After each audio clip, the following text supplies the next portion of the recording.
जैसे ही औरत जागी, उसने एक छोटे लड़के को अपनी माँ को बुलाते हुए सुना। उसने तुरंत मना कर दिया और कहा कि वह सिर्फ 18 साल की है और उसका बच्चा नहीं हो सकता। औरत को यकीन दिलाने के लिए कि वह सच में उसका बच्चा है, लड़के ने फोन पर अपने पिता को बुलाया। औरत उस आदमी को देखकर बहुत हैरान हुई। उसने कभी उम्मीद नहीं की थी कि लड़के का पिता असल में यूनिवर्सिटी में उसका कॉम्पिटिटर था। उस आदमी ने उससे तेजी से पूछा कि वह क्या करने की कोशिश कर रही है। उसने अपना फोन अनलॉक किया तो पाया कि वह 6 साल बाद दुनिया घूम आई थी। उसने न सिर्फ अपने कॉम्पिटिटर से शादी की थी, बल्कि उससे एक बेटा भी हुआ था। घर पहुंचने के बाद उस आदमी ने गुस्से में उससे कहा, अगली बार जब तुम अपने नए बॉयफ्रेंड से मिलोगी तो बच्चे को अपने साथ मत ले जाना। औरत ने अपने फोन पर फोटो देखी और पाया कि जिस आदमी को वह अपना नया बॉयफ्रेंड बता रहा था, वह एक स्टूडेंट था जिसे उसने स्पॉन्सर किया था। उसे कोई अंदाजा नहीं था कि उन 6 सालों में क्या हुआ था, तो उसने जल्दी से उस आदमी को समझाया कि उसे सिर्फ 18 साल की होने से पहले की यादें हैं। लेकिन उस आदमी को लगा कि वह झूठ बोल रही है और उसे लगा कि वह तलाक लेने के लिए इस बहाने का इस्तेमाल करना चाहती है। उसने उससे कहा, तुमने ही मुझे प्रपोज किया था, तो शादी के बाद तुम्हें किसी और से प्यार क्यों हुआ? जब उसने ये बातें सुनी तो उसका दिल पूरी तरह से गिल्ट से भर गया। उसने कितना भी समझाने की कोशिश की, उस आदमी ने उस पर यकीन करने से मना कर दिया। आज की दुनिया को बेहतर ढंग से समझने के लिए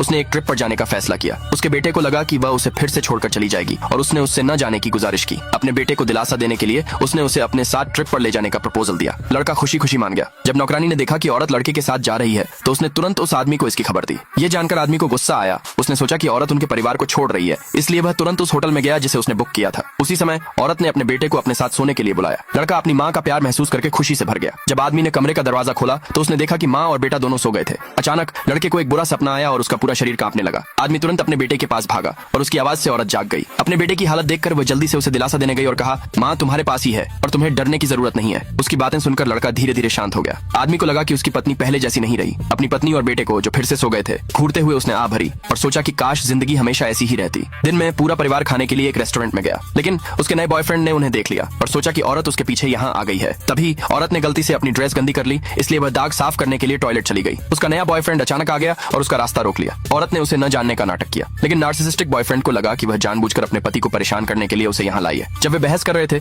तो औरत का पति उनके पीछे आ गया। अगले भाग के लिए नीचे कमेंट में यस लिखे।